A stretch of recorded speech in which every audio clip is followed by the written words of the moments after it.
Hi students, let's start with a brief recap of all the formulas given in magnetic effects of current. इस topic में सबसे पहले आपने क्या पढ़ा था? सबसे पहले आपने एक साइंटिस्ट का नाम सुना था, ओर्स्टेड्स experiment. So what was this Oersted experiment?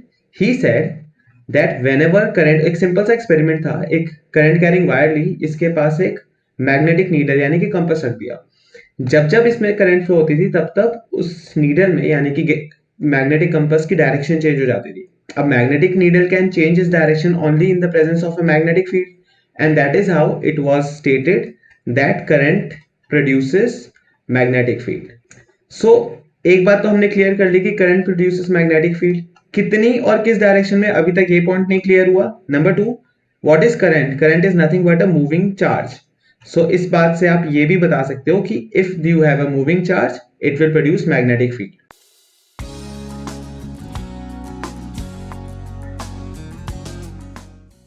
Now let's talk about magnitude and direction. तो मैग्नीट्यूड के लिए हमारे पास फॉर्मूला दिया गया Biot-Savart law. And Biot-Savart law ने क्या बताया था? आपको याद होगा कि if you have a current carrying conductor, तो इसके एक छोटे से पार्ट dl के वजह से the distance is making an angle theta with this current element. तो इस पर्टिकुलर पॉइंट पे जो छोटी सी मैग्नेटिक फील्ड होगी, इसका फॉर्मूला हमें मिला था mu naught upon 4 pi I dl sine theta upon r square से, राइट. और इसी की हमने 3 एप्लीकेशंस करी थी. फर्स्ट एप्लीकेशन, जैसे कि हमने सबसे पहले डिस्कस किया, एक मूविंग चार्ज की वजह से मैग्नेटिक फील्ड प्रोड्यूस होती है, तो मूविंग चार्ज की वजह से मैग्नेटिक फील्ड. देन हमने डिस्कस किया था एक स्ट्रेट करंट कैरिंग कंडक्टर की वजह से मैग्नेटिक फील्ड. एंड देन हमने डिस्कस किया था इसमें सर्कुलर करंट कैरिंग वायर की वजह से मैग्नेटिक फील्ड. तो फॉर्मूलाज क्या थे? सर्कुलर के लिए the formula was B is equal to mu naught I upon 2R. This is for entire circle. और अगर आपको सर्कल के किसी पोर्शन के लिए चाहिए, फॉर एग्जांपल आपको एक सेक्टर के लिए चाहिए जिसका एंगल थीटा है, तो formula becomes mu naught I upon 2R into theta upon 360. ये एंगल्स के टर्म्स में. और अगर आप यही फॉर्मूला रेडियंस के टर्म्स में लिखना चाहते हो तो आप थीटा की जगह आप लिखोगे जितना भी रेडियंस है divided by 2 pi. So theta को आप रेडियंस में कन्वर्ट करके नीचे 360 ना लिख के 2 पाई लिखोगे. अब स्ट्रेट वायर की वजह से at a distance r, perpendicular distance r पे मैग्नेटिक फील्ड, इसका फॉर्मूला आया था mu naught I upon 4 pi r sine phi 1 plus sine phi 2. अब ये एक जनरल फॉर्मूला था जिसमें phi 1 and phi 2 are angles which the ends of the conductor makes with the point. ये angle phi 1 and ये नीचे वाला angle phi 2. अब इस फॉर्मूले से आपने 2 एप्लीकेशंस और करी थी which are for infinite length and one is for semi infinite length. So infinite length के लिए आपको फॉर्मूला मिला था mu naught I upon 2 pi r and semi infinite के लिए mu naught I over 4 pi r, right. अब angles की बात करते हैं. phi 1 and phi 2 की वैल्यू क्या होती है? इन्फिनाइट के केस में phi 1 phi 2 दोनों 90 होते हैं. सेमी इन्फिनाइट के केस में एक एंगल 90 और एक एंगल 0 डिग्री होता है. एंड लास्टली एक चार्ज Q जो v वेलोसिटी से मूव कर रहा है, जिससे r डिस्टेंस पे आपको एक छोटी सी मैग्नेटिक फील्ड चाहिए. This formula is given by mu naught over 4 pi q v upon distance का स्क्वायर. सो ये 3 मेजर फॉर्मुलेस जो इस चैप्टर के काफी सारे क्वेश्चंस को कॉन्स्टिट्यूट करते हैं. जैसे कि आपसे अलग अलग शेप्स के बीच में क्वेश्चन पूछा जा सकता है कि बताओ यहाँ पे नेट मैग्नेटिक फील्ड कितनी है. फॉर एग्जांपल एक ये क्वेश्चन लेते हैं और यहाँ पे I करंट फ्लो हो रही है, डिस्टेंस है यहाँ पे r, तो एक सेमी सर्कुलर पोर्शन और 2 सेमी इनफाइनाइट सर्कल्स. तो सबसे पहला काम क्या होता है? हमें इसकी डायरेक्शन चेक करनी है. किस किस के वजह से? लेंथ एलिमेंट 1, लेंथ एलिमेंट 2 और एक सेमी सर्कुलर सेक्शन 3. इन तीनों के लिए मैग्नेटिक फील्ड की डायरेक्शन चेक करेंगे, उसके बाद फॉर्मूला लगाएंगे. So coming back to direction वाला पोर्शन, मैग्नीट्यूड तो हमें बायोट-सैवर्ट लॉ ने दे दी. अब डायरेक्शन के लिए we have right hand thumb rule. अब राइट हैंड थंब रूल क्या स्टेट करता था? राइट हैंड थंब रूल ये सेट करता था कि अगर आप राइट हैंड के थंब की तरफ करंट की डायरेक्शन दिखाते हो तो कर्लिंग ऑफ फिंगर्स, जिस तरीके से उंगलियां गोल घूमती हैं, तो curling of fingers will show you the direction of magnetic field. और सबसे अच्छी बात, this theorem is also applicable for vice versa. जैसे कि अगर current is shown by curling of fingers तो thumb will give you the direction of magnetic field. दोनों का एग्जांपल करते हैं. सबसे पहले जब मैंने लिखा था ब्लैक से, दिस वाज कि करंट इस डायरेक्शन में फ्लो कर रही है, राइट हैंड थंब रूल के हिसाब से आपके फिंगर्स इस साइड से बाहर की ओर पॉइंट करेंगे, दैट इज डॉट्स, और यहाँ पे फिंगर्स अंदर की ओर पॉइंट करेंगे, दैट इज क्रॉस, राइट। अब एक सर्कुलर करंट कैरिंग कंडक्टर में देखो, अब आप कन्वर्स थ्योरम लगाओ, फिंगर्स की curling in the direction of current, तो thumb will be pointing towards you, that means कि मैग्नेटिक फील्ड जो है वो बाहर आ रही है अंदर वाले रीजन से, तो वापस क्रॉस कहां बनेंगे इसके चारों तरफ, outside the circumference, because this is how magnetic field lines will look to you, concentric circles around the current carrying wire. So moving back to this example, अब इस केस में आप देख सकते हो कि जो फर्स्ट एलिमेंट है इसके वजह से जो मैग्नेटिक फील्ड वेक्टर है वो आउटवर्ड्स है, दैट इज अलोंग के कैप।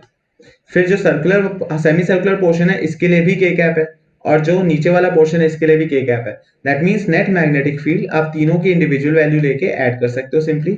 वेक्टर फॉर्म में इसलिए लिखा जाता है क्योंकि magnetic field is vector quantity, and that is why you have to keep the direction also in consideration, right. Now अब जैसे हमने मैग्नेटिक फील्ड की वैल्यू एक सर्कुलर करंट कैरिंग कंडक्टर के सेंटर पे निकाल दी, यहाँ पे फॉर्मूला आया था B is equal to mu naught I over 2R, बिल्कुल इसी तरीके से। So for example this be the that circular shape जिसके एक्सिस पे एक्सिस होती है perpendicular line from the centre of it, और यहाँ पे आप एक छोटा सा एलिमेंट dl मानते हो। इस dl के वजह से जो स्मॉल मैग्नेटिक फील्ड होगी अलोंग दिस डायरेक्शन, वो क्या होती है, मैग्नेटिक फील्ड हमेशा डायरेक्शन के परपेंडिकुलर होती है, तो magnetic field will be in this direction जिसके आप दो कंपोनेंट्स बनाओगे। सिमिलरली जो नीचे वाला कंडक्टर एलिमेंट है उसके वजह से जो स्मॉल मैग्नेटिक फील्ड यहाँ प्रोड्यूस होगी वो इस डायरेक्शन के परपेंडिकुलर वर्टिकल और हॉरिजॉन्टल कंपोनेंट्स बनेंगे, and that is how you will see कि सारे वर्टिकल कंपोनेंट्स कैंसिल आउट हो जाएंगे और सारे हॉरिजॉन्टल कंपोनेंट ऐड हो जाएंगे, और आपको नेट मैग्नेटिक फील्ड का फॉर्मूला मिलेगा B is equal to mu naught I a square upon 2 R square plus a square की पावर 3/2। अब यहाँ पे टर्म्स क्या क्या है, ये a is the radius, r is the distance, easy.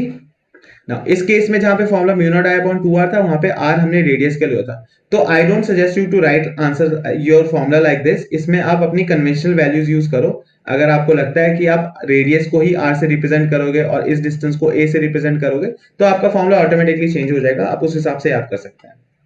इसके बाद इस चैप्टर में आपने पढ़ा था ampere circuital law, and ampere circuital law में विच वाज दैट कि एक current carrying wire, supposedly we have a current carrying conductor like this जो इस प्लेन के थ्रू क्रॉस हो रहा है, एंड इसके क्रॉस मैग्नेटिक फील्ड कैसे होगी इसकी, कंसेंट्रिक लूप्स। अब line integral of magnetic field around the current carrying wire, तो लाइन इंटीग्रल का फॉर्मूला क्या होता है, integration of B dot dl। Line integral मतलब with respect to length integrate किया है, एरिया सरफेस इंटीग्रल मतलब with respect to surface area हम इंटीग्रेट करते जैसे हमने गॉस थ्योरम में किया था। So B dot dl is equal to mu naught I। अब जहां पे गॉस थ्योरम की चर्चा हुई है, we just pointed it out, so एक बात यहाँ पे अभी क्लियर कर लो, गॉस थ्योरम इन इलेक्ट्रोस्टैट्स आपने पढ़ा हुआ है कि E dot ds is equal to mu naught I। इसका मतलब क्या होता है, हाँ वेरी गुड, जिसने कहा सर म्यू नॉट I नहीं Q upon epsilon not, very good. तो इसका मतलब ये होता है कि टोटल नंबर ऑफ लाइंस जो किसी एरिया को क्रॉस करती हैं जिसको हम फ्लक्स कहते हैं उसकी value Q upon epsilon not है। और यही गॉस थ्योरम अगर हम एक क्लोज सरफेस की बात करें जिसके अंदर एक इलेक्ट्रिक डाइपोल रखा हुआ है, तो डाइपोल में टोटल चार्ज कितना हुआ, plus Q and minus Q 0, तो ओवरऑल फ्लक्स की वैल्यू 0 आएगी। नाउ गॉस थ्योरम जब हम मैग्नेटोस्टैट्स में अप्लाई करते हैं तो सेम तरीका B dot ds is equal to 0। क्यों 0, क्योंकि मोनोपोल्स एग्जिस्ट नहीं करते। अगर मेरे पास एक क्लोज सरफेस है जिसके अंदर मैं एक मैग्नेट रखता हूं तो मैग्नेट का नॉर्थ और साउथ पोल दोनों ही होगा, और ड्यू टू विच जितनी नंबर ऑफ लाइंस नॉर्थ से एग्जिट कर रही हैं उतनी ही नंबर ऑफ लाइंस साउथ से एंटर करेंगे, and that is why net flux through the system will be 0। तो कई बार ये क्वेश्चन आता है what is the magnetic analog of Gauss theorem. So Gauss theorem is true for electric as well as magnetic field in terms of number of lines crossing through an area. कई बार बच्चे mistake करते हैं कि ampere circuital law को Gauss theorem बता देते हैं, ऐसा नहीं है, गॉस थ्योरम गॉस है, एम्पियर सर्किटल लॉ आपने देख ली। एंड एम्पियर सर्किटल लॉ की दो एप्लीकेशन क्या क्या करी थी आपने एम्पियर सर्किटल लॉ की पहली एप्लीकेशन करी थी to find magnetic field inside a solenoid, और दूसरी एप्लीकेशन करी थी to find magnetic field inside a toroid. Toroid is nothing but a circular solenoid. दोनों ही केस में बी डॉट डीएल की वैल्यू थ्रू आउट जहां पे अंदर मैग्नेटिक फील्ड हो रही है, दोनों ही केस में आंसर म्यू नॉट आई ही आया था. म्यू नॉट आई आया था, म्यू नॉट एन आई आया था. It was B dot d l is equal to mu naught N I, है ना. तो अभी भी याद कर लो जिसको याद नहीं है. Magnetic field inside a solenoid की वैल्यू थी ये. मैग्नेटिक बी डॉट डीएल की नहीं, magnetic field inside a solenoid की वैल्यू थी म्यू नॉट एन आई. ये सोलेनॉइड के अंदर के लिए मैग्नेटिक फील्ड का फॉर्मूला था, और यही फॉर्मूला एक टॉरॉइड के अंदर मैग्नेटिक फील्ड के लिए भी था. ओके. नाउ इसके बाद आपने चैप्टर में पढ़ा कि अगर एक यूनिफॉर्म मैग्नेटिक फील्ड है और वहां से कोई चार्ज पार्टिकल v वेलोसिटी से मूव करता है जिसका चार्ज है q. So, एक particle q moving with v velocity, इस पे एक फोर्स लगेगी और that force is given by q v b sin theta. Vector form में इसी फोर्स को हम लिख सकते हैं f is equal to q v cross v, right. ये जो फोर्स लगी थी, इस फोर्स का मैग्नीट्यूड तो आपको मिल गया q v b sin theta से. Direction was given by Fleming's which rule, left hand rule, which says according to left hand rule force field current. कौन कौन से फिंगर्स यूज होती हैं यहाँ पे? सबसे पहले फोर्स के लिए थंब, फील्ड के लिए index finger that is first finger, and current के लिए middle finger. So force field current. Now is it the same formula और same method for finding out the direction of induce current? No. Induce current के case में Fleming's right hand rule use होता है, और right hand rule क्या होता है? Motion field current. Same finger orientation, thumb, first finger and middle finger, but motion field current. Magnetic में होता है फोर्स फील्ड करंट. ठीक है. ओके. तो जब आपने फोर्स की डायरेक्शन लगाई इस पे और आपको पता चला कि ये जो चार्ज पार्टिकल है मैग्नेटिक फील्ड में घुस तो गया, but it will undergo a circular path and it will exit out of the magnetic field. हमें ये बात क्लियर हो गई. सो इस सर्कुलर पाथ का कोई रेडियस भी होगा. सो यूजिंग दैट हमने प्रिंसिपल ऑफ साइक्लोट्रॉन पढ़ा था, और साइक्लोट्रॉन से पहले हमने क्या क्या देखा? साइक्लोट्रॉन से पहले हमने ये देखा कि अगर कोई पार्टिकल सर्कुलर पोर्शन में घूम रहा है तो उस पर सेंट्रीपिटल फोर्स लग रही होगी which is given bye magnetic force QVB. और इस फॉर्मूले से आप सब कुछ निकाल सकते हो. जैसे कि सबसे पहले अगर हम V की बात करें तो V आ जाएगा QBR अपॉन M. यहां से अगर आप R निकालो तो R की वैल्यू हो जाएगी MV अपॉन QV. अगर आप टाइम पीरियड निकालना चाहते हो तो टाइम पीरियड होता है डिस्टेंस अपॉन स्पीड. डिस्टेंस है 2πr अपॉन स्पीड है QBR ओवर M, और आपको आंसर मिल जाएगा 2πm अपॉन QV. और टाइम पीरियड रेडियस और वेलोसिटी दोनों से ही इंडिपेंडेंट होता है. फॉर्मूले में पता चल गया.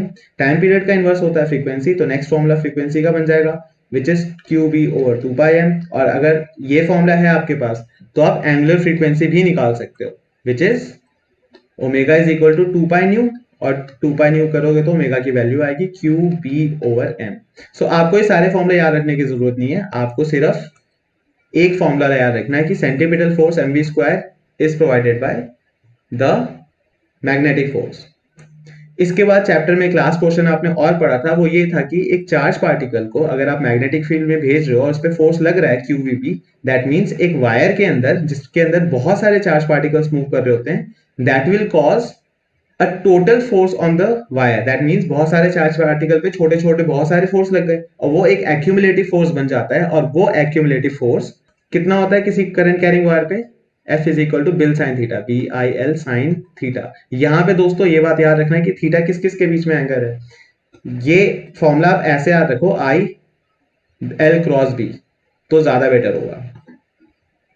तो angle between the length of the conductor and direction of magnetic field. Using this formula आपने एक फॉर्मूला और निकाला था कि दो करंट कैरिंग वायर्स के बीच में जो फोर्स होती है जिसमें current I1 and I2 flow कर रहा है, सबसे पहली चीज आपने ये भी फिगर आउट करी थी कि they will always attract each other. अगर सेम डायरेक्शन में करंट है तो अट्रैक्ट करेंगे, अपोजिट डायरेक्शन में करंट है तो रिपेल करेंगे. ये आप लेफ्ट हैंड रूल फोर्स वाले मेथड से निकाल सकते हो. और इसके बीच में जो फोर्स पर यूनिट लेंथ का फॉर्मूला आया था that was mu naught I1 I2 upon 2πr. And with this, you are good to go with solving MCQs. Let's start with the first question. Hi students, let's continue with the MCQ practice of all the chapters. And today we are going to start with the fourth chapter, which is moving charges and magnetism. आप mostly इसको magnetic effects of current कहते हो. इस topic के जितने भी formulas थे वो आपने ऑलरेडी देख लिए हैं. अब let's start with the MCQ. First question is Oster's experiment result is closely related to Ampere's swimming rule, Fleming's right hand rule, Fleming's left hand rule, or none of these? So basically it is Ampere's swimming rule. ओस्टर्न experiment क्या था? ओस्टर्न ने ये देखा था कि whenever there is a current which is flowing through a conductor, then it produces magnetic field across it, and this was detected by placing a magnetic compass near it. So जैसे हमें पता चला कि करंट की वजह से magnetic field produce होती है, उसकी डायरेक्शन देखी गई, and direction was given bye right hand thumb rule, which is this is the direction of flow of current. Then curling of fingers, thumb and curling of fingers.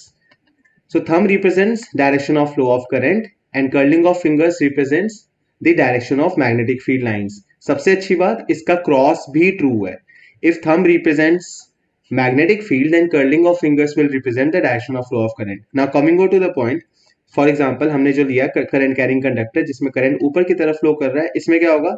Magnetic field lines किस तरीके से आप draw करोगे? Dots और cross कहाँ? Right hand thumb rule लगा के देखो, इस तरफ फिंगर्स आउटवर्ड्स पॉइंट करेंगे, these are dots, and this side it will be cross, and that is what ampere swimming rule also explain.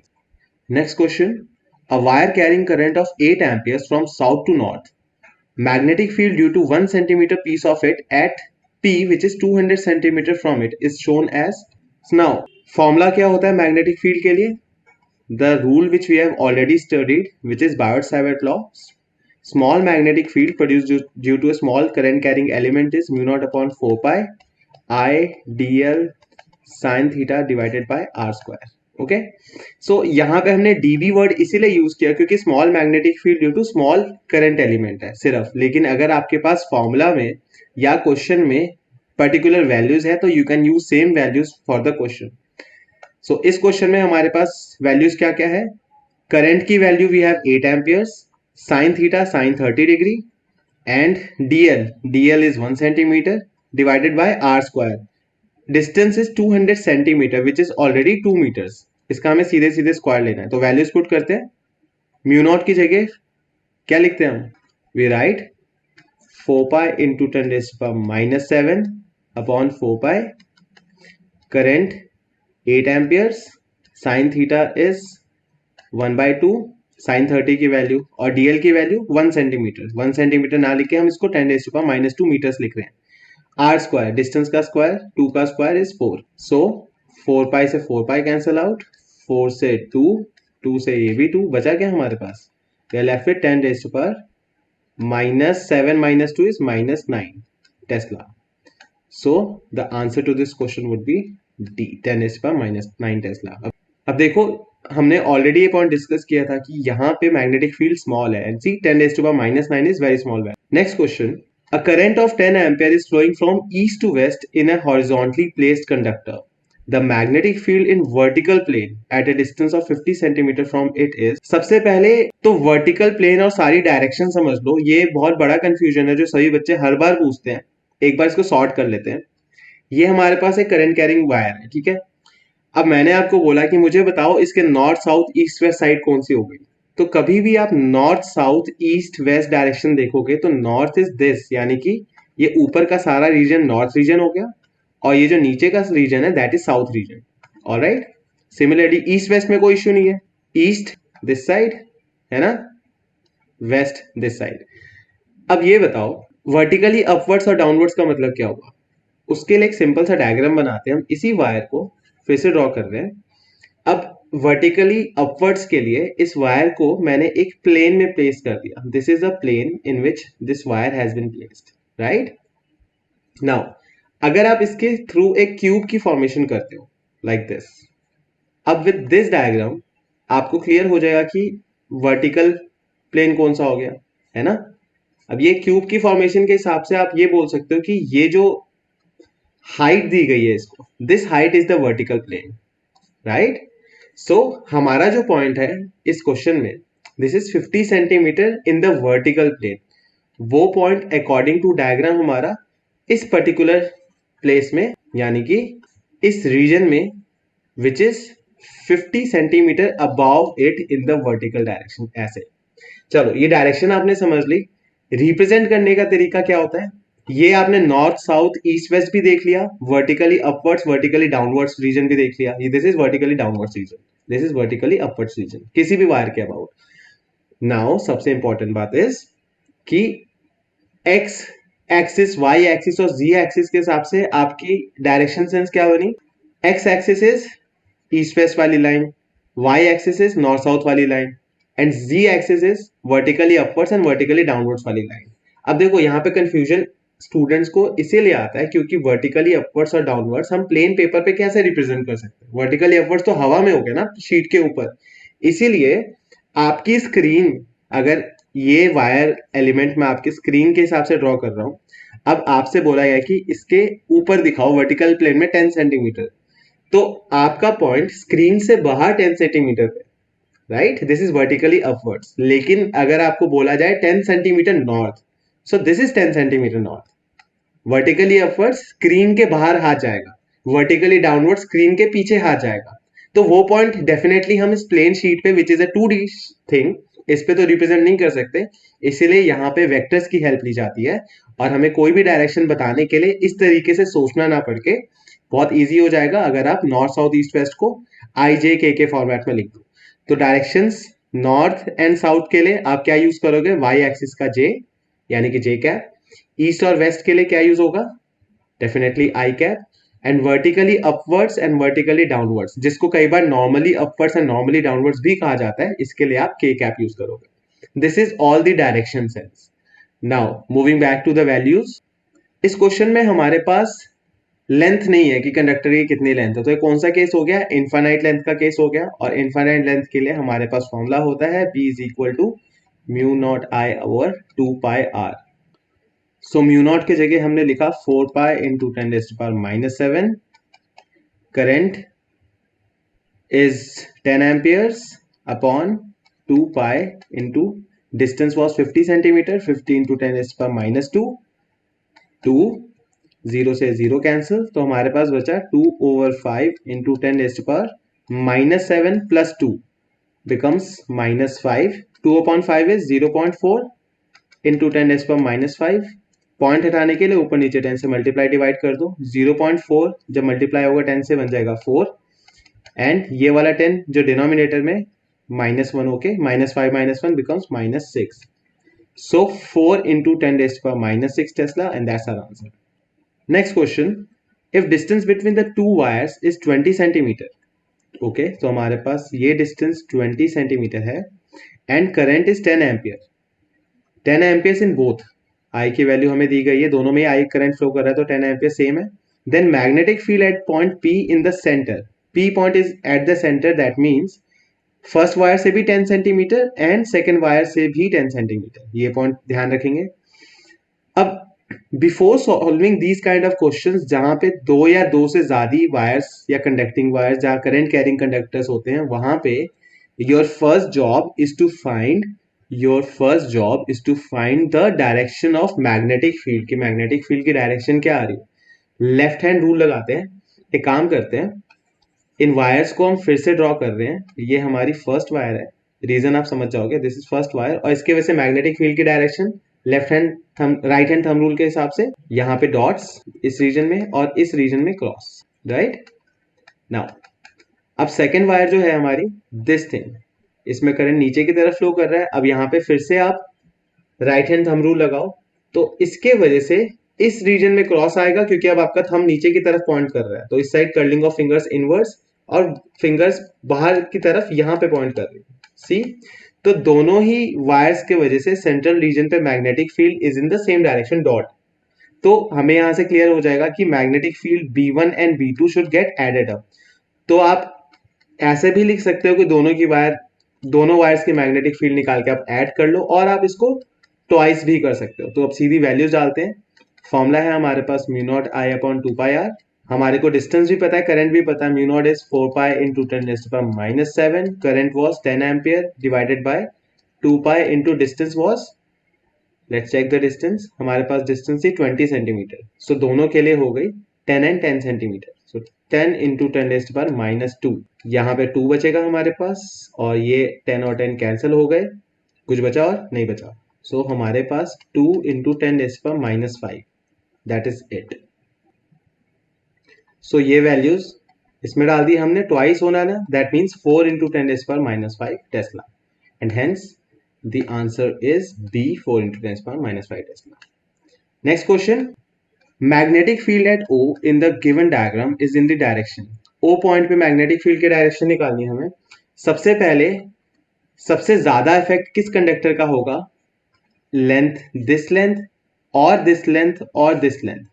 So the right answer would B सबसे ज्यादा effect होगा first element की वजह से. Reason being ये सबसे कम distance पे है. उसके बाद इफेक्ट इसका which is at even further distance. And lastly सबसे कम इफेक्ट मैग्नेटिक फील्ड का इस कंडक्टर की वजह से जिसके लिए डिस्टेंस सबसे ज्यादा है. ये तो हो गए डिस्टेंस के टर्म्स में. अब डायरेक्शन के टर्म्स में जिसकी मैग्नेटिक फील्ड स्ट्रेंथ सबसे ज्यादा है उसकी डायरेक्शन क्या है? Vertically upwards, right. अब राइट हैंड थंब रूल लगा के देखो. Curling of fingers in the direction of current, then thumb will be pointing towards you, and that is why the answer will belong to this parameter only. So vertically upwards is the right answer. अब हमें बाकी दोनों के लिए देखने की जरूरत क्यों नहीं पड़ी? ऐसे समझो, पहले एलिमेंट की वजह से मैग्नेटिक फील्ड की वैल्यू है 3 टेस्ला फॉर एग्जांपल. दूसरे एलिमेंट की वजह से मैग्नेटिक फील्ड डेफिनेटली कम होगी, भले ही अपोजिट डायरेक्शन में, बट डिस्टेंस ज्यादा है तो कम होगी. थोड़ी सी कम कर लेते हैं, 2.9 मान लेते हैं भले. ठीक है. अब थर्ड वाले कंडक्टर की वजह से मैग्नेटिक फील्ड की डायरेक्शन इसी की डायरेक्शन में होगी जो फर्स्ट वाले की थी, और इससे भी कम होगी, 2.9 से भी कम होगी. इसको हम और कम कर लेते हैं 2.8. ये सिर्फ वेग एग्जांपल्स हैं. तो हमें ये पता चल गया कि जो एक्चुअल डायरेक्शन फर्स्ट वाले की तरफ से थी, सेम वही डायरेक्शन फॉलो हुई थर्ड वाले की वजह से. तो overall vertically upwards direction is greater in magnitude because of the respective distances as compared to the magnetic field of the second element which is opposite in direction. Make sense? That is why the answer belongs to option A, vertically upward. Next question. Ampere's circuital law in magnetostats is analog of Gauss theorem in electrostats. Is this answer correct or false? The answer is false. अब इस बात को अभी समझ लो. Ampere's circuital law is totally independent. Gauss theorem से belong नहीं करता. Gauss theorem क्या था? एक क्लोज सरफेस के अंदर अगर आप एक चार्ज रखते हो Q, तो टोटल नंबर ऑफ लाइंस जो इस चार्ज से बाहर आ रही हैं, that means total number of magnetic field lines जो क्लोज सरफेस को क्रॉस कर रही है, सरफेस को क्रॉस कर रही है, ना कि जो सरफेस के अलोंग जा रही है, उसको हम फ्लक्स कहते थे. That is Q upon epsilon naught. Exactly same magnetostatics में भी यही लॉ है कि total flux is equal to zero. अब जीरो क्यों बोला हमने? एक क्लोज सरफेस लिया, इसके अंदर एक मैग्नेट रखा, मैग्नेट के अंदर होता है नॉर्थ और साउथ दोनों पोल्स होते हैं. अब मोनोपोल्स एग्जिस्ट नहीं करते, तो जितनी number of lines north pole से एग्जिट आउट होंगी उतनी ही number of lines south pole से एंटर करेंगी. सो नेट फ्लक्स कितना हो गया? Zero. Similar, this is very similar to a close surface having a dipole placed within it. Plus Q and minus Q रख दिया हमने बीच में, उसके वजह से टोटल फ्लक्स कितना आएगा इसका? जीरो, क्योंकि टोटल चार्ज जीरो हो गया. मैग्नेटोस्टैट्स में एनालॉग गॉस थ्योरम का सेम होता है. अगर मोनोपोल्स एग्जिस्ट करते फॉर एग्जांपल, तब हमारे पास गॉस थ्योरम इन मैग्नेटोस्टैट्स आ जाती. Flux is equal to mu naught. देखो एप्सिलॉन नॉट यहाँ पे डिवाइड हो रहा था इलेक्ट्रोस्टैट्स के सभी फॉर्मूले में, तो म्यू नॉट मल्टीप्लाई में आएगा. यहाँ पे चार्ज है तो वहां पे पोल स्ट्रेंथ आ जाएगी. पोल स्ट्रेंथ को हम स्मॉल एम बोल देते हैं. तो so this could be said to be magnetostatics Gauss theorem. Alright. Next question. A circular coil of 50 turns, N की वैल्यू मिल गई हमें, N is equal to 50, and radius 7 centimetre. Alright. अगर रेडियस 7 सेंटीमीटर है, इसका मतलब हम एरिया भी निकाल सकते हैं पाई आर स्क्वायर से. चलो बाद में देखते हैं. इस place in a uniform magnetic field of 4 tesla. B की वैल्यू भी आ गई. Normal to plane of coil, ये पॉइंट इंपॉर्टेंट है. Normal to the plane of coil, इसका मतलब क्या हुआ? सपोजेटली ये हमारी सर्कुलर लूप है. ओके. अब इसका प्लेन कौन सा हुआ? This is the plane of the coil. इसके नॉर्मल यानी कि इससे परपेंडिकुलर हमारी मैग्नेटिक फील्ड लाइंस है. ठीक है. This is the region of magnet. So these are my magnetic field lines. अब बताओ एरिया वेक्टर, जो इस लूप का एरिया वेक्टर है, वो किस डायरेक्शन में? वो एरिया वेक्टर हमेशा एरिया के परपेंडिकुलर होता है.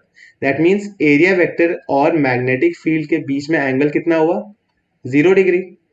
चलो, टॉर्क का कोई भी फॉर्मूला होता है, टॉर्क के फॉर्मूले में साइन थीटा आता है, NIB साइन थीटा, और साइन जीरो की वैल्यू जीरो हो जाती है, तो net torque will be zero. आगे बढ़ते हैं क्वेश्चन में. If the current of in the coil is 6 ampere, current का फॉर्मूला, करंट की वैल्यू भी हम लिख लेते हैं. देन टोटल टॉर्क, हमें पहले से ही पता था कि इस क्वेश्चन में टॉर्क पूछेंगे, टॉर्क की वैल्यू जीरो है, and that is why the answer to this question would be B, 0। अगर हमें स्टार्टिंग में ही पता चल गया फिर भी हमने क्वेश्चन को पूरा पढ़ने की जहमत क्यों करी?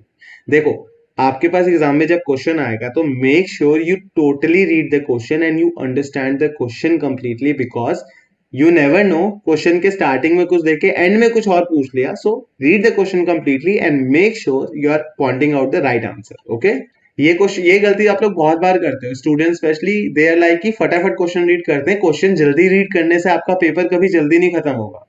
क्वेश्चन को आराम से पढ़ो, उतना ही टाइम लगेगा, ठीक है? क्योंकि आपका जब क्वेश्चन समझ में आ जाएगा आपको, आपका आंसर ऑटोमेटिकली फास्ट आने लगेगा। The gyromagnetic ratio of an electron in an H atom, that is hydrogen atom, according to Bohr model is independent of which orbit it is in, negative, positive, both A and B। जरा gyromagnetic ratio पे आओ, आया कहां से था?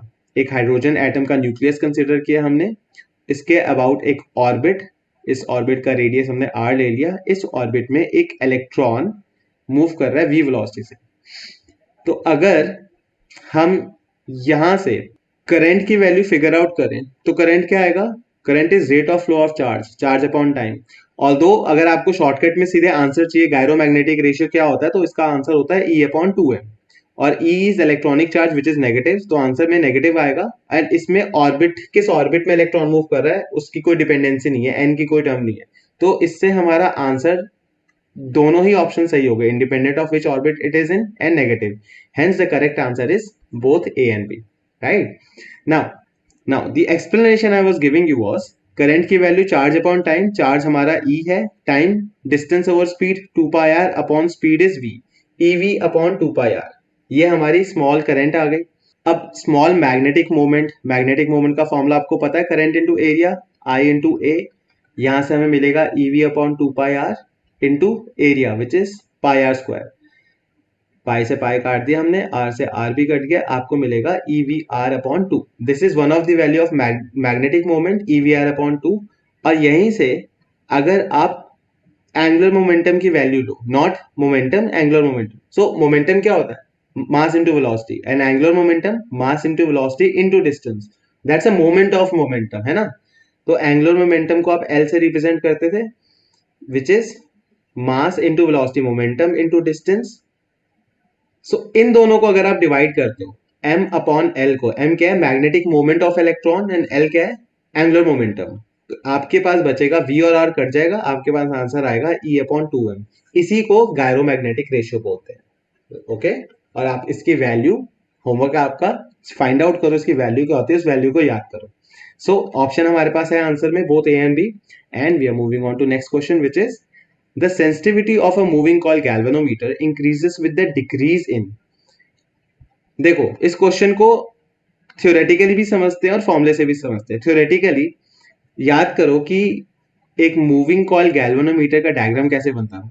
सबसे पहले आपके पास एक सिलेंड्रिकल कॉइल होती है, इस सिलेंड्रिकल कॉइल के अबाउट बहुत सारे टर्न्स जो जिसके थ्रू करंट फ्लो करते हैं, जिससे इसमें टॉर्क आता है, और इस टर्न वायर को नीचे स्प्रिंग से कनेक्ट किया जाता है और ऊपर किससे कनेक्ट किया जाता है? ऊपर सबसे पहले हमारे पास होता है एक फोस्फर ब्रॉन्ज स्ट्रिप जिसका टॉर्क पर यूनिट ट्विस्ट बहुत कम होता है, एंड देन उसके ऊपर एक मिरर अटैच होता है, and this connection is further attach to the external source of battery, जिसके वजह से करंट फ्लो करेगा सर्किट में। करंट की वजह से इसमें डिफ्लेक्शन आएगी, because this whole thing is placed within the region of magnetic field. Alright, तो सेंसिटिविटी, आपने सेंसिटिविटी वर्ड सुना था करंट सेंसिटिविटी में, which was deflection produce per unit twist, and voltage sensitivity में, which was deflection produce per unit voltage. But overall sensitivity means कितनी deflection produce हो रही है, राइट? और अगर हमें ये सेंसिटिविटी इंक्रीज करनी है तो number of turns area of magnetic field से ज्यादा अगर हम टॉर्शनल रिजिडिटी को कम करेंगे, हमें डिक्रीज से इंक्रीज चाहिए ना, तो अगर टॉर्शनल रिजिडिटी यानी कि जिसका टॉर्क पर यूनिट ट्विस्ट इसका कम होता है, इसको हम डिक्रीज करते हैं, और तो हमारी टॉर्क की वैल्यू, हमारे सेंसिटिविटी की वैल्यू ऑलरेडी इंक्रीज हो जाती है। So this was the right answer. But इसी क्वेश्चन को अब हम फॉर्मूले से समझते हैं। सेंसिटिविटी का फॉर्मूला होता है NBA over K, and K की value, K is the rigidity value. तो as soon as you decrease the value of K, you will find कि सेंसिटिविटी की वैल्यू इंक्रीज हो गई। The reason I made this diagram is because इस diagram से related काफी बार questions आते हैं। Alright, Moving on to next question, which is a voltmeter of range 2 volt and resistance 300 ohm cannot be converted to an ammeter of range. इस volt meter को, जिसके maximum voltage इतना flow है और मैक्सिमम रेजिस्टेंस जिसकी इतनी है, इसको हम एमीटर में, किस एमीटर में कन्वर्ट नहीं कर सकते आउट ऑफ दीज फोर? उसके लिए सबसे पहले हम ये निकालते हैं मैक्सिमम करंट यहां से क्या प्रोड्यूस हुई है। मैक्सिमम करंट फ्लो हो रही है यहां से वोल्टेज अपॉन रेजिस्टेंस इतनी एम्पियर्स। इसी को अगर मैं मिली एम्पियर में लिखना चाहूं तो I will write it as 1000 से मल्टीप्लाई करके मिली एम्पियर डाल दिया, तो मिली इज 10⁻³ तो इसीलिए 1000 से मल्टीप्लाई करके डाल सकते हैं। तो हमारे पास बचेगा 20/3 विच इज 6.6666 20/3 तो 6.67 मान लेते हैं। 6.67 milli amperes is the maximum current which is flowing across this particular device, but we can not decrease the value of this current, we can only increase the value of this current, क्योंकि इसके पास already given parameters है which is the maximum limit. Hence यहाँ पे जो current flow की वैल्यू है 6.67 मिली एम्पियर, इसको हम और डिक्रीज नहीं कर पाएंगे, बट येस बाय चेंजिंग ऊपर वाली terms we can definitely increase की इससे और करंट कितना फ्लो कर सकता है। So out of these given 3 values इसको हम ना मेजर कर सकते हैं, but we can not measure the value of 5 milli amperes, and that is why is the right answer. Next question is in an ammeter the shunt resistance is connected in parallel. आपको ये पता है एक galvanometer के साथ जब हम एक स्मॉल रेजिस्टेंस पैरेलल में लगाते हैं then this whole setup becomes an ammeter.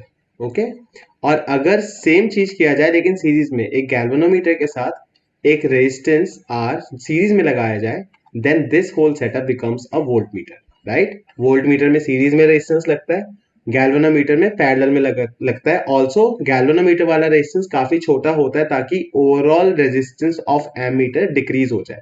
हमें ओवरऑल रेजिस्टेंस डिक्रीज क्यों करवानी है एमीटर से? अगर एक आइडियल एमीटर है तो क्या करेगा, सारी की सारी करंट एमीटर से फ्लो करेगी because it will have least resistance. Okay, voltmeter would try to measure the voltage by accepting minimum value of current and only giving you the potential difference between 2 points। तो कम से कम current के लिए उसको ज्यादा से ज्यादा resistance चाहिए, maximum current flow करवाने के लिए कम से कम करंट चाहिए। तो आपने ये रूल आपने करंट इलेक्ट्रिसिटी वाले चैप्टर में ऑलरेडी पढ़ा हुआ है, current seeks the least resistive path, है ना। So the concept makes clear. So the concept is ammeter में पैरेलल स्मॉल रेजिस्टेंस ताकि ओवरऑल रेजिस्टेंस कम हो जाए, मैक्सिमम करंट फ्लो कर पाए, ammeter will function. And for voltmeter series में हाई रेजिस्टेंस ताकि ओवरऑल रेजिस्टेंस ज्यादा हो जाए, कम से कम सर्किट की करंट वेस्ट हो, and it will measure only the potential difference. Hence the answer is B. Next one, the SI unit of magnetic flux density is Weber। वैसे तो आपको याद होगा, बट अगर आपने टेस्ला की जगह, कई बार न्यूमेरिकल्स में आपने टेस्ला की जगह मैग्नेटिक फील्ड में पढ़ा होगा वेबर पर मीटर स्क्वायर, है ना। ये दोनों ही सेम चीज है, तो इसको फॉर्मूले से याद रखते हैं। Flux is equal to B into A, flux की value weber, magnetic flux is tesla and area is metre square. So 1 tesla becomes 1 weber per metre square. इसीलिए आपने न्यूमेरिकल्स में कई बार देखा होगा कि a magnetic field of 10 weber per metre square, rather than writing 10 tesla they would give you 10 weber per metre square. ये point याद रखना कि Tesla is equal to weber per metre square, और आपको फ्लक्स की ऐसा यूनिट याद रहेगी। Next one, newton metre per ampere is the unit of, again this is the unit of magnetic flux, and since अभी अभी हमने यूनिट डिस्कस किए तो this is a homework for you. Get open your books, find out the reason why. Next question, a moving electron enters normally, बोले तो normally means perpendicular, in a uniform magnetic field, its direction of motion will change or its speed will increase, speed will decrease, velocity will remain the same। देखो इस question के दो answers हैं, दोनों ही सही हैं, विच इज हमने एक यूनिफॉर्म मैग्नेटिक फील्ड कंसीडर करी और इसमें एक चार्ज पार्टिकल को एंटर करवाया, negative charge particle which is our electron. When this electron enters like this, force field current के हिसाब से, force field current अगर आप लेफ्ट हैंड रूल लगाते हो फ्लेमिंग्स, तो आपको डायरेक्शन ऑफ मोशन कैसे दिखेगी?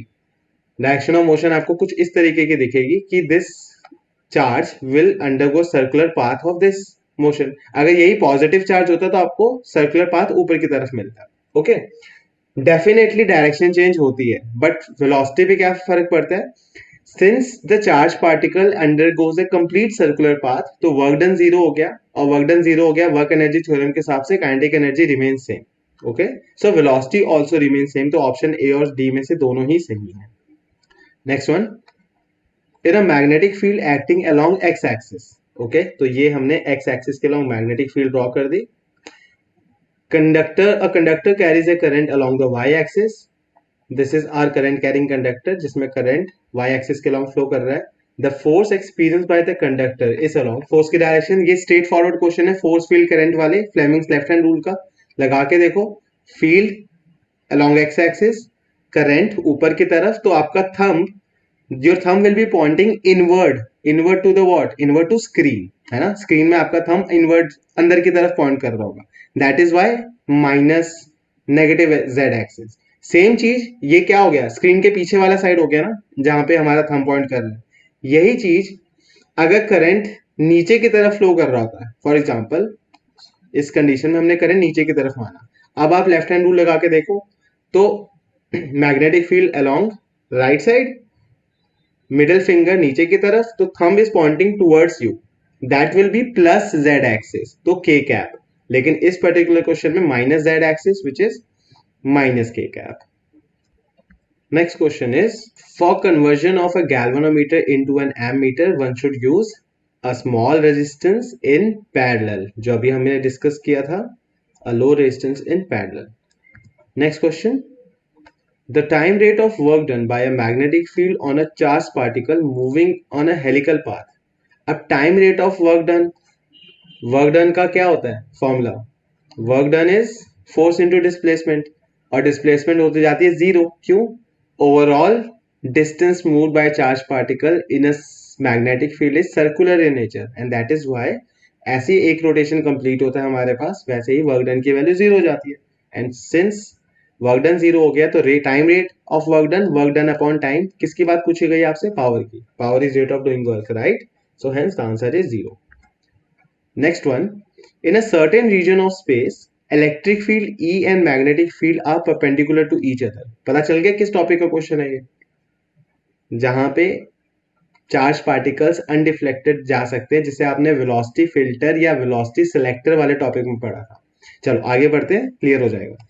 N electron enters perpendicular to both fields and moves undeflected, moves undeflected मतलब दोनों ही फोर्सेस ने एक दूसरे को कैंसिल कर दिया। ऐसा तब होता है जब electric force gets balanced by magnetic force. Formula क्या होता है इलेक्ट्रिक फोर्स का, F is equal to Q E, and magnetic force का क्यू वी बी, राइट। हम वेक्टर फॉर्म में इसको लिख सकते हैं क्यू वी क्रॉस बी। तो यहां से वेलोसिटी की वैल्यू क्या आई, ई अपॉन बी। इंटरेस्टिंगली इस पर्टिकुलर ई अपॉन बी की वैल्यू, जिससे वेलोसिटी की वैल्यू निकल रही है, इसमें हम मैग्नेटिक फील्ड और इलेक्ट्रिक फील्ड को इस तरीके से सेट कर सकते हैं जिससे हमें सिर्फ पर्टिकुलर वेलोसिटी के पार्टिकल्स सेलेक्ट करने पड़ जाए, that is why we call it velocity selector. So our answer will be E over B. Next one, a deuteron of kinetic energy 50 kilo electron volt is describing a circular orbit of radius 0.5 meter in a plane perpendicular to the magnetic field B. Kinetic energy किसी particle की, kinetic energy का formula याद करो, K is given by half M V square, mass क्या था Q B are upon, velocity क्या थी Q B are upon M, half M into Q B are upon M को square करना है, तो Q square B square R square upon M square, so M से M cut गया, और हमारे पास काइनेटिक एनर्जी का फॉर्मूला आया Q square B square R square upon 2m। तो हमें ये समझ में आई बात कि kinetic energy is inversely proportional to mass. चलो, तो in this question the kinetic energy of the proton that describes a circular orbit of same radius within same magnetic field, तो रेडियस भी सेम है, मैग्नेटिक फील्ड भी same है, charge deuteron और proton के charge में क्या फर्क है, चार्ज भी सेम होता है, आपको मैंने प्रीवियस चैप्टर्स में भी समझाया है, और हमने इलेक्ट्रोस्टैट में भी चार्ज और प्रोटॉन और ड्यूट्रॉन के चार्ज की बात करी थी। चलो अब अल्फा पार्टिकल भी डाल देते हैं इस लिस्ट में, और एक बार फिर से रिवाइज कर लो। चार्ज प्रोटॉन का चार्ज ई, ड्यूट्रॉन का ई, अल्फा पार्टिकल का 2e, mass m, 2m and 4m। ठीक है, आप ऐसे भी याद रख सकते हो। इलेक्ट्रोस्टैट्स वाले वीडियोस देखो, आपको डिटेल में समझाया हुआ है। नाउ सिंस इस पर्टिकुलर क्वेश्चन में Q square B square R square की वैल्यू दोनों ही प्रोटॉन और ड्यूट्रॉन के लिए सेम है, तो kinetic energy inversely proportional to mass हो गया। तो according to the given thing, पहले ड्यूट्रॉन की वैल्यू दी गई थी और अब आपसे पूछा है प्रोटॉन के बारे में। प्रोटॉन का मास क्या हुआ, आधा हो गया, इनवर्सली प्रोपोर्शनल है, तो kinetic energy will become twice. तो स्टार्टिंग में वैल्यू थी 50 किलो इलेक्ट्रॉन वोल्ट, तो हमारा आंसर होगा 100 kilo electron volt. The next question says, electric current passes through a long straight wire. At a distance 5 cm from the straight wire, the magnetic field is B. ठीक है, तो 5 cm पे magnetic field की strength है B. The magnetic field at 20 cm from the wire would be. अब देखो, हमारे पास एक वायर है, इससे हमें 5 सेंटीमीटर दूर मैग्नेटिक फील्ड की स्ट्रेंथ दी गई है B। अब पूछा है कि इससे 20 सेंटीमीटर दूर पे मैग्नेटिक फील्ड की स्ट्रेंथ कितनी होगी। इजी क्वेश्चन है, आपको क्या करना है, बी का फॉर्मूला यूज करेगा, mu naught I upon 2 pi R. अब यहां से आप इसको सॉल्व करने के दो तरीके यूज कर सकते हो। एक सिंपल तरीका, आप ये देखोगे कि magnetic field is inversely proportional to distance. That means distance अगर इंक्रीज की गई है कितनी, 4 टाइम्स मल्टीप्लाई हुई है, पहले 5 सेंटीमीटर थी, अब 20 सेंटीमीटर है। That means magnetic field decrease होगी, वहां मल्टीप्लाई हुआ था तो यहाँ पे डिक्रीज होगी। That means multiply by 4, that means यहाँ पे डिवाइड बाय 4। एक आंसर सीधे सीधे आ गया b/4। This is one of the way, shortcut है, समझाने में टाइम लगता है बट आप जब करोगे इसमें टाइम नहीं लगेगा। दूसरा तरीका, आप r की वैल्यू पुट करो और रेशियो ले लो। फॉर एग्जाम्पल b की वैल्यू है mu naught I upon 2 pi R, और r की जगह हम डाल देते हैं 5 सेंटीमीटर। ठीक है, 5 इंटू 10⁻⁻2 लिखना है, अभी इसको ऐसे ही छोड़ रहे हैं क्योंकि हम रेशियो ले लेंगे। और बी डैश की वैल्यू के लिए mu naught I over 2 pi into 20, दोनों का रेशियो ले लो, कैंसिल आउट करो, जो जो कैंसिल आउट होता है mu naught I 2 pi cancel out हो जाएगा, आपके पास क्या बचेगा 1/5 divided by 1/20, and hence b over b dash will become 20/5 which is 4। यहां से आपको मिल जाएगा b dash is equal to b/4। सो दोनों ही तरीके से we are getting the same answer b/4। But बच्चे try to go for shortcut, because आपको अगर कंसेप्ट क्लियर है तो there is no point that you have to waste time in complex calculations. Just make sure कि आप shortcut में भी कर सकते हो। ठीक है, moving on. A wire is in the form of a circular loop of 1 turn carrying a current, produces magnetic induction. Magnetic induction मतलब magnetic field B at the center. If the same wire is looped into a coil of 2 turns, पिछली बार क्या था, हमारे पास एक wire length है, for example इतनी लंबी wire है, इससे एक सर्कुलर लूप बनाया गया इस वायर से, और इसके सेंटर पे जो मैग्नेटिक फील्ड थी, ये करंट कैरिंग वायर थी तो इसमें भी करंट फ्लो हो रहा है, तो सेंटर पे जो मैग्नेटिक फील्ड थी इस वक्त magnetic field B, right. Then second case में इसी वायर से 2 लूप्स बनाए गए, दैट मीन्स कि अब की बार लूप एरिया छोटा बनेगा, है ना, बट ओवरऑल लेंथ वायर की सेम ही यूज हुई है। यही एल लेंथ 2 पाई आर में भी यूज हुआ है, और यही L length twice of 2 pi R में भी यूज हुआ है। Getting it? चलो क्वेश्चन कंप्लीट करते हैं, फिर देखते हैं answer. So the same wire is looped into a coil of 2 turns and carries the same current. The new value of magnetic induction at the centre is, अब new magnetic field पूछिए, तो यहाँ पे मैग्नेटिक फील्ड बी है, जिसका formula क्या था, centre पे क्या होता है मैग्नेटिक फील्ड का formula mu naught I upon 2 R, यहाँ पे रेडियस है आर, तो mu naught I upon 2 R. दोस्तों प्लीज डू नॉट फॉरगेट कि इस फॉर्मूले में एक इनविजिबल टर्म भी है एन, जो कई बार स्टूडेंट्स भूल जाते हैं नंबर ऑफ टर्म्स, और जिसकी वजह से आपका आंसर गलत हो जाता है। इनविजिबल क्यों बोला है इसको, क्योंकि generally most of the questions में आपके पास सिंगल लूप होता है, और सिंगल लूप में एन की वैल्यू 1 हो जाती है। चलो यहाँ पे यूज हो जाएगा एन सेकंड साइड में। अब सेम ही लेंथ यूज हुई है, एल ही लेंथ यूज हुई है, तो अगर आपको रिलेशन निकालना है कैपिटल आर और स्मॉल आर के बीच में, तो you would say 2 pi R is equal to twice of 2 pi R, है ना, 2 बार सर्कमफ्रेंस में आ गया, तो यहां से आपको पता चला कि capital radius is twice of small radius. अब इस केस में मैग्नेटिक फील्ड का फॉर्मूला क्या लगेगा, एन की जगह 2, बी डैश कह देते हैं इसको, same formula mu naught I over 2 small R, right. Small are की जगह क्या डाल सकते हो आप, कैपिटल आर अपॉन 2, तो स्मॉल r की जगह let's write mu naught I over 2 capital R by 2, नीचे वाला 2 ऊपर चला गया ऐसे। तो ये जो इतना पोर्शन है mu naught I upon 2r, ये क्या है हमारे पास, ये b की वैल्यू है, और एक नंबर 2 बचा है, एक नंबर 2 यहाँ बचा है, तो आपके पास आंसर आ जाएगा b dash is equal to 4 times b, and hence the answer is A. Moving on, a circular coil of radius A carries an electric current. The magnetic field due to the coil at a point on the axis of the coil, axis का मतलब समझ गए ना, ये जो circular coil है इसका ये वाला सेंटर और इस सेंटर से स्ट्रेट लाइन, सो ये वर्टिकल प्लेन, अगर इसी वायर को हम इस तरीके से दिखाएं तो इसके वर्टिकल प्लेन में सेंटर से जो लाइन जाती है which is perpendicular to the plane, that's called axial line. Now at a point on the axis of the coil located at a distance r from the center of the coil, तो ये distance r है और यहाँ पे हमें radius of the coil दिया हुआ है a.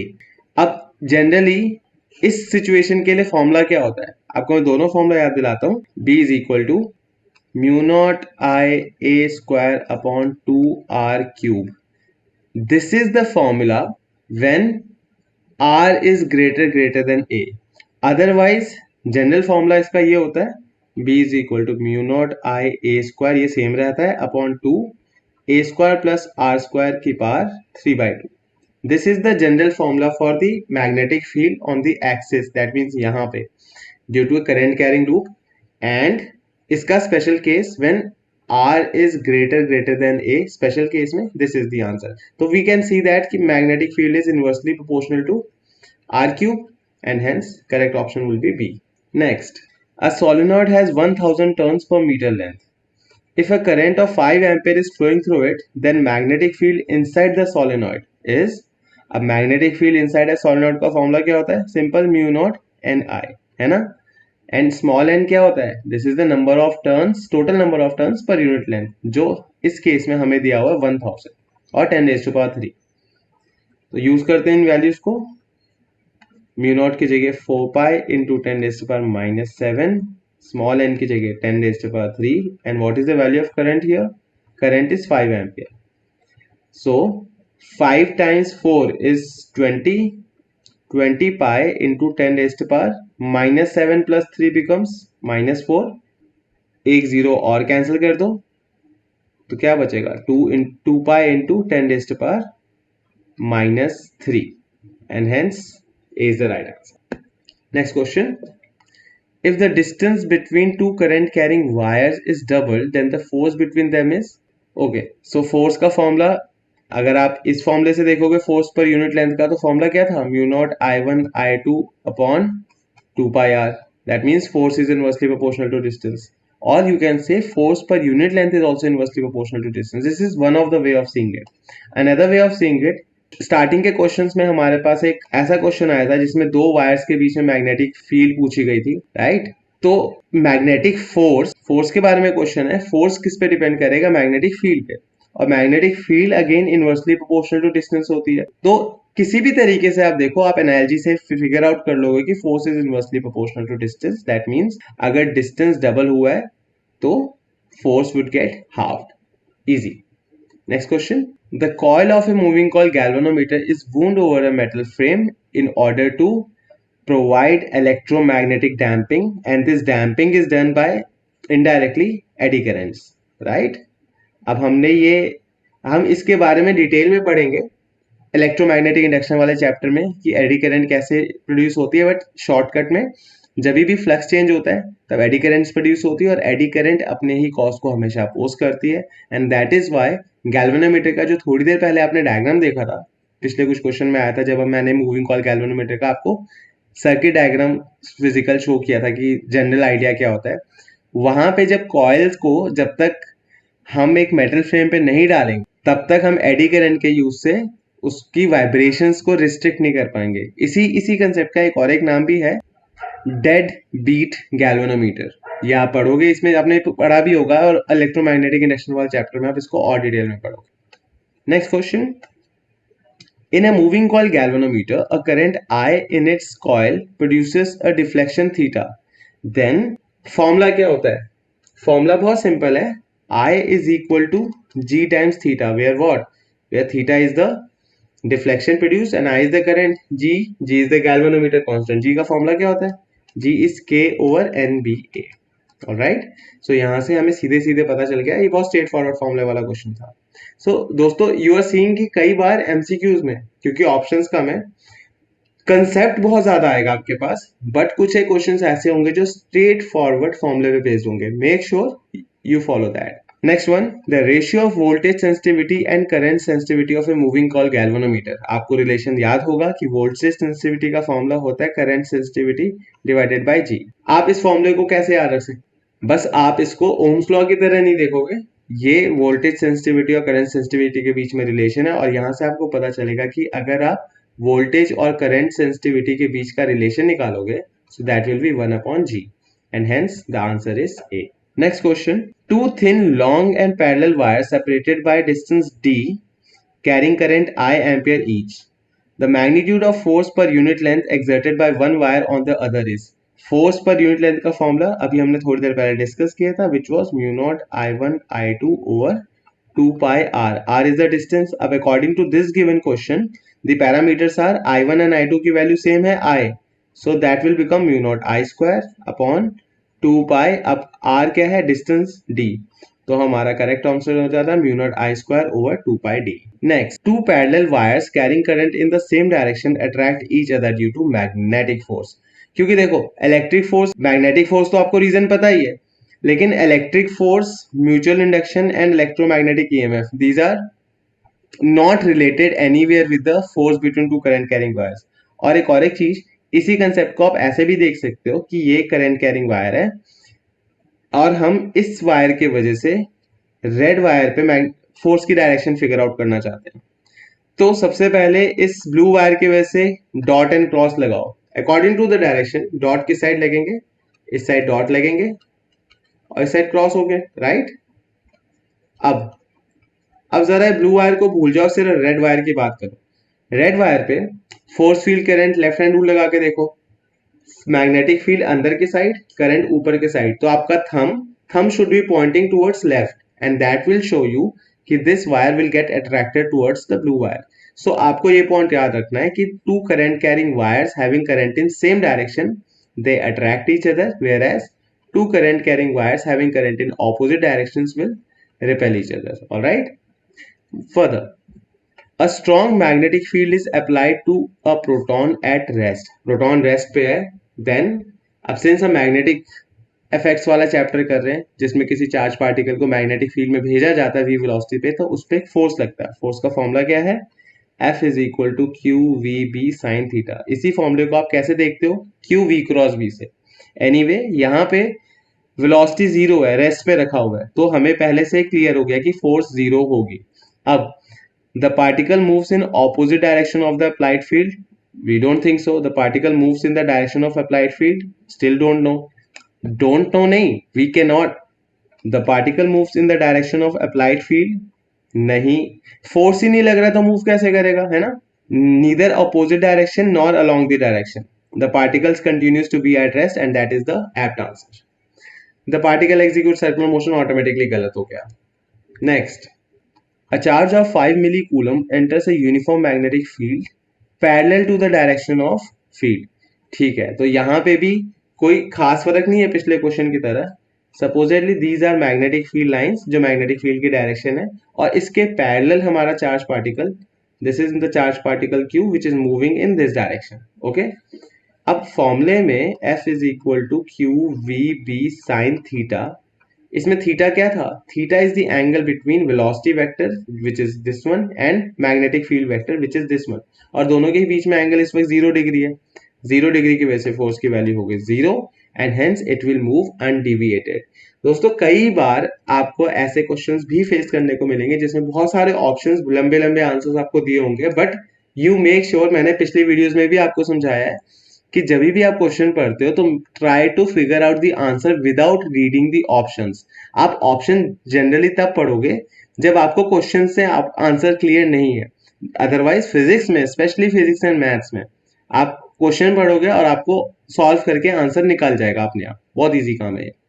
Next one, which one decides the direction of magnetic lines of the force due to straight current carrying wire. तो हमने सबसे पहले चैप्टर में करंट कैरिंग वायर की वजह से जो मैग्नेटिक फील्ड निकाली थी, किस रूल से हम निकालते थे?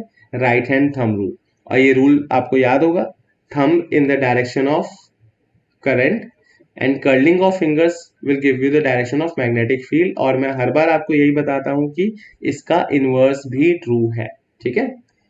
Next, a small bar magnet held vertically is allowed to fall from a height through a metal ring of radius 0.1 meter. The acceleration of the magnet shall be, अब एक metal ring है, supposedly this is the metal ring, ठीक है, और इसके ऊपर हमने एक magnet about the axis गिरने के लिए छोड़ दी। So this was the path of the magnet. अब होगा क्या? As and when the magnet comes near to the coil, magnetic flux lines change होंगी across this loop, and due to flux lines change there will be an induced current. This induced current will take a polarity जो magnet की ही motion को oppose करेगा, and that is why this concept belongs to electromagnetic induction current. This concept belongs to electromagnetic induction chapter, जिसमें we can easily say कि the movement of magnet will be repelled by the production of induced current, hence the acceleration will be less than g. Next, the expression for magnetic force per unit charge when a charge q moves with a velocity v in a magnetic field b is given by। अब देखो यहाँ पे एक बहुत अच्छा twist इन्होंने क्या किया, हमें फोर्स का फॉर्मूला ऑलरेडी पता है। फोर्स का फॉर्मूला अगर हम वेक्टर फॉर्म में लिखे तो this becomes q v cross b, लेकिन मैग्नेटिक फोर्स पर यूनिट चार्ज पूछा है। यूनिट चार्ज का मतलब इस q वाले टर्म को जरा नीचे लेके आओ, तो फोर्स पर यूनिट चार्ज का फॉर्मूला क्या बन गया? बिकम्स v क्रॉस b, है ना। तो it's a easy question and the answer will B, इस फोर्स पर यूनिट चार्ज को इन्होंने fm से डिनोट किया होगा, so the answer becomes v cross b। Next question, the force between two parallel current carrying conductors separated by a distance x is f. Okay, if the current in each conductor is doubled, current को हमने double किया है and distance between them is half, distance को आधा कर दिया। अब नया फोर्स क्या हो जाएगा, चेक कर लेते हैं फोर्स का फॉर्मूले से, F is equal to mu naught I1 I2 over 2πr। अब हमने चेंजेस क्या क्या किए हैं, force between two parallel current carrying conductor separate by distance x is F, distance को x रखना है, ठीक है, x कर दिया, ऑल्दो इसे कोई फर्क नहीं पड़ा। If the current in each conductor is doubled, conductor I1 I2 को डबल कर दिया, I1 भी डबल हो गया, I2 भी डबल हो गया, सो F dash is 4 mu naught I1 I2। 4 इसलिए क्योंकि I1 जो था वो जो इसके रिस्पेक्टिव करंट है वो डबल हो गई है, तो I1 डैश की जगह मैंने 2I1 डाल दिया, I2 डैश की जगह भी 2I2 डाल दिया, तो ऑटोमेटिकली 4 हो गया ओवर 2 पाई। अब डिस्टेंस को डबल किया है and the distance between them is half, distance को हाफ कर दिया, x ओवर 2, तो ये 2 भी ऊपर चला गया, तो यहां से 2 को हटा देते हैं और ऊपर 8 हो जाएगा, तो 8 mu naught I1 I2 over 2 pi x which becomes 8 times f, and hence the answer is B. Time period of the charged particle undergoing a circular motion in a uniform magnetic field is independent of। अब time period किसके independent होता है, चलो ये concept अब शुरू से revise करते हैं। अगर किसी चार्ज पार्टिकल को मैग्नेटिक फील्ड में डाला जाए तो कौन सी दो फोर्सेस बैलेंस होती है, कि magnetic force provides the required centripetal force for the circular path, और मैग्नेटिक फोर्स का formula QVB which is equal to mv square upon r, and hence यहां से आपको वेलोसिटी का फॉर्मूला क्या मिला, एक v काट दो, you get v is equal to QBr upon m। Velocity का फॉर्मूला आ गया, रेडियस का भी आ चुका है यहाँ से, r is equal to mv upon QB। लेकिन अगर आप टाइम पीरियड की वैल्यू निकालोगे तो time period is distance upon speed, 2 pi r upon speed, v की वैल्यू यहाँ पुट करो, QBr ओवर m, r से r कट गया, m ऊपर चला गया, becomes 2 pi m over QB। So time period here is independent of radius as well as velocity both, ठीक है। अब ऑप्शन देखते हैं, is independent of radius as well as velocity, so speed of the particle से independent होता है, right। 2 pi m upon QB आया ना, और mass भी included है, magnetic field भी included है, charge भी included है। now next one, A current loop in a magnetic field can be in equilibrium in two orientations.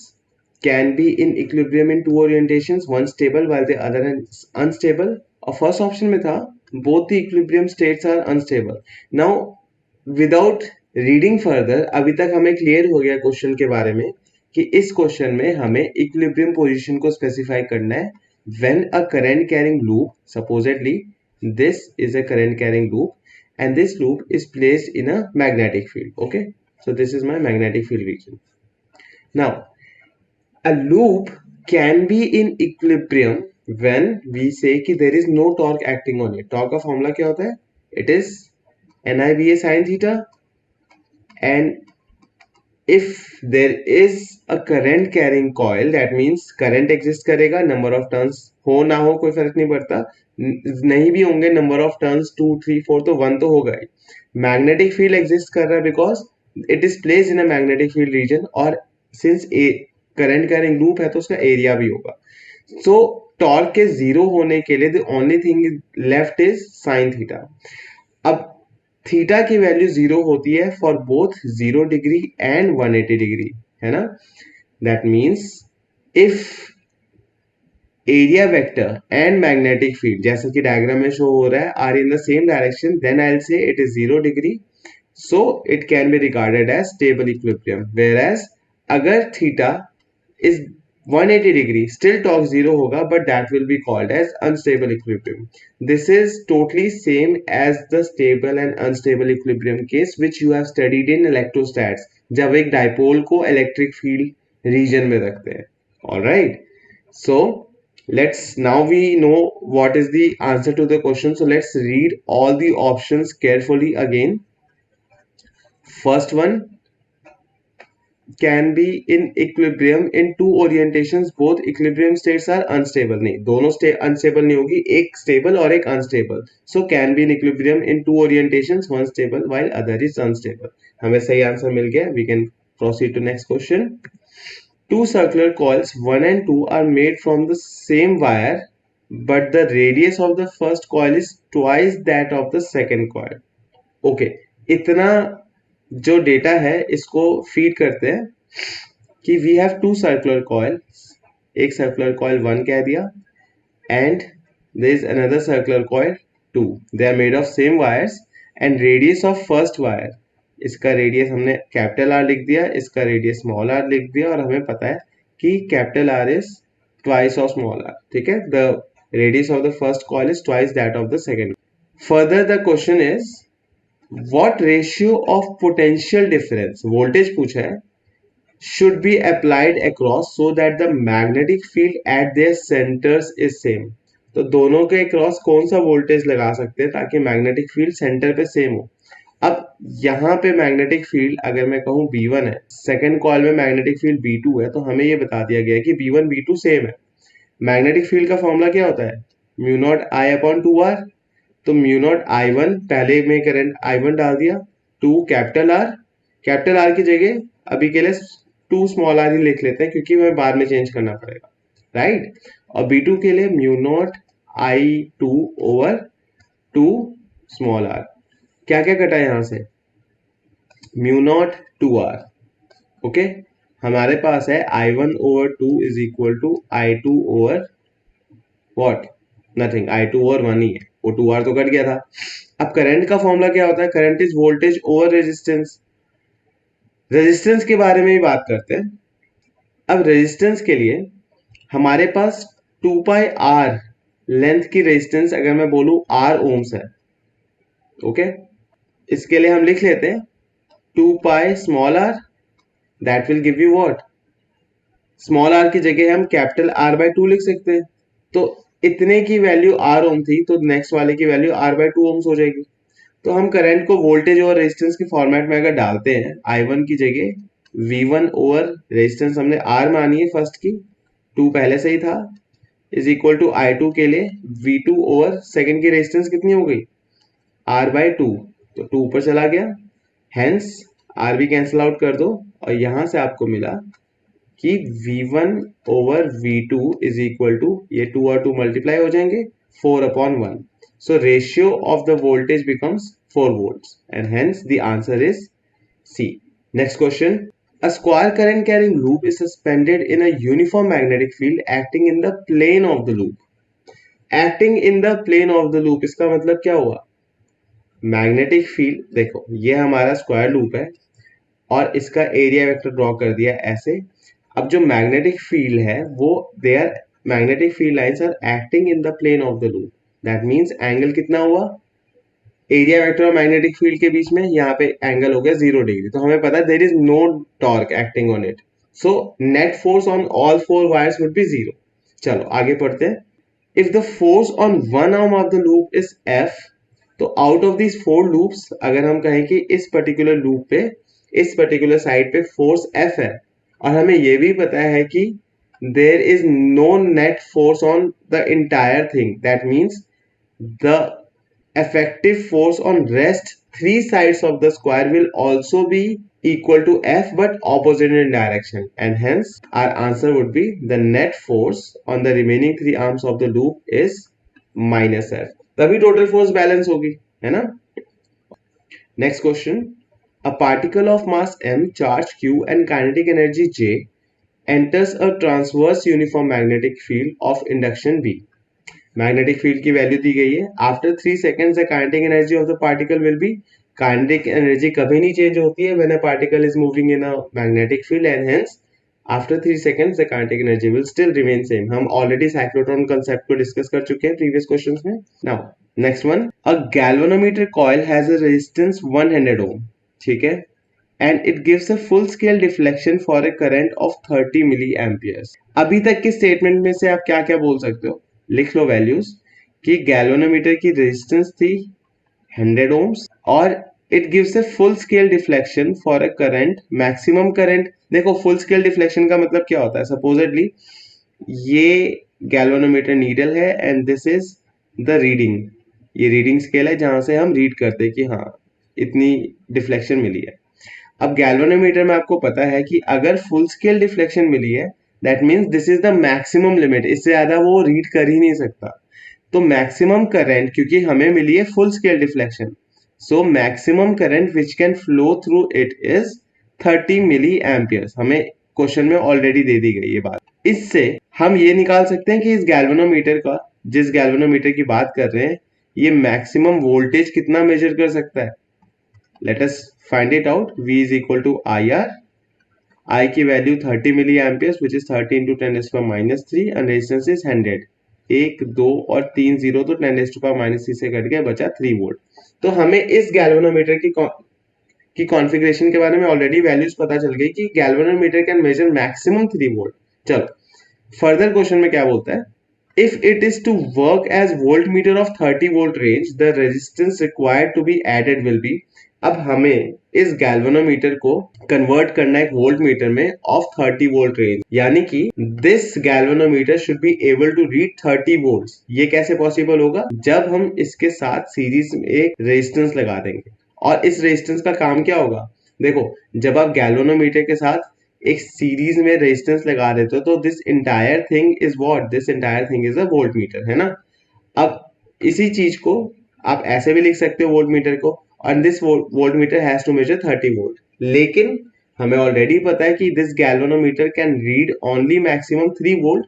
सो ये जो सीरीज में रजिस्टर लगाया गया है, this resistor will be consuming और यूजिंग और eating up 27 volt, so that entire galvanometer thing that is now voltmeter that should read be 30 meters. That should be reading 30 volts. Okay, so हमें resistance जो series में लगाना है उसकी voltage value पता चल गई कि 27 वोल्ट्स. एक चीज और पता है इस रेजिस्टेंस के बारे में, क्या? कि इसमें से करंट कितनी फ्लो हो रही है. ये कैसे पता हमें? क्योंकि मैक्सिमम करंट जो गैल्वेनोमीटर से फ्लो कर सकता है वो 30 मिली एम्पियर ही कर सकता है, क्योंकि 30 मिली एम्पियर पे तो फुल स्केल डिफ्लेक्शन मिल चुकी है हमें, है ना. तो हमें करंट भी पता है, वोल्टेज भी पता है, तो इसकी रेजिस्टेंस कैसे निकालेंगे? V equal to IR. V की वैल्यू लिख दी, I is 30 into 10⁻³ resistance R. So resistance becomes 27 over 30 into 10⁻³ को ऊपर ले गए 1000, एक जीरो कट गया, 27 upon 3 is 9. So 9 into 100 is 900. So resistance becomes 900 ohm. So the answer to this question is B. Moving on. When a charged particle moving with the velocity v is subjected to magnetic field of induction B. ठीक है, एक charge particle है, इस charge particle का charge हम Q मान लेते हैं क्योंकि स्पेसिफाइड नहीं है. It is moving with a velocity v in a magnetic field region B. The force on it is non-zero. हमें ऑलरेडी बता दिया गया कि force is not equal to zero. इसका मतलब क्या हुआ? फोर्स के फॉर्मूले में फोर्स का फॉर्मूला क्या आता है? F is equal to q v cross b. और इसी फॉर्मूले को आप ऐसे लिखते हो q v b sin theta. Charge हमारे पास ऑलरेडी प्रेजेंट है इस क्वेश्चन में क्योंकि एक चार्ज पार्टिकल था. वेलोसिटी उसकी कुछ है, गिवन है, magnetic field reason non zero है तो पता है हमें. तो ये तीनों टर्म्स नॉन जीरो. इसका मतलब क्या हुआ? इसका मतलब ये हुआ कि साइन थीटा की वैल्यूज पे डिपेंड करेगा कि फोर्स जीरो होगी या नॉन जीरो. अब साइन थीटा की वैल्यू जीरो कब होती है? 0 डिग्रीज एंड 180 डिग्रीज. सो अब ऑप्शन रीड करते हैं. The angle between v and v can have any value other than 0 and 180 degree and this is absolutely right. 0 और 180 पे फोर्स जीरो हो जाएगा और हमें कहा गया कि force is non zero and hence this is the right answer. Moving further. Two particles of masses ma mb respectively and having same charge. चलो एक इंपॉर्टेंट बात मिल गई कि दोनों का चार्ज सेम है. are moving in a plane. A uniform magnetic field exists perpendicular to this plane as shown. Dot से show किया गया है. The speeds of particles are va और vb. हमें चार्ज पता था, नोट कर लेते हैं. चार्ज नहीं पता हमें पता है मास और हमें पता है इनकी वेलोसिटी. आगे ट्रैजेक्टरीज भी दी गई है. ट्रैजेक्टरी के हिसाब से हम क्या बोल सकते हैं? हमें पता है कि बी का रेडियस ए के रेडियस से कम है ना. ए का रेडियस बड़ा है तो रेडियस को हम सीधे सीधे इक्वेट कर सकते हैं. रेडियस का फॉर्मूला क्या होता है? Radius is m v over q B. Same charge है, दैट मीन्स क्यू कांस्टेंट हो गया. दोनों के लिए same type of magnetic field है, मैग्नेटिक फील्ड रीजन भी सेम हो गया. तो दैट मींस रेडियस टोटली किस पे डिपेंड कर रही है? Product of mass and velocity momentum पे डिपेंड कर रही है. चलो मोमेंटम वर्ड आप नहीं भी यूज करना चाहते तो radius right now is directly proportional to product of mass and velocity. तो जिसका रेडियस बड़ा है उसकी मास और वेलोसिटी का प्रोडक्ट बड़ा होगा और according to given diagram mass into velocity of A is greater than mass into velocity of B. Easy question. Next one. A particle of mass m and charge q moves with a constant velocity v along positive x-axis. Okay, तो ये supposedly यहाँ से हमारा particle move कर रहा है with a constant velocity v. इसका charge और mass हमें दोनों पता है. mass है m, charge है q. It enters a region containing a uniform magnetic field b directed along the negative z-axis. So magnetic field negative z-axis यानी कि हम cross से represent कर सकते हैं. Extending from x equal to a to x equal to b.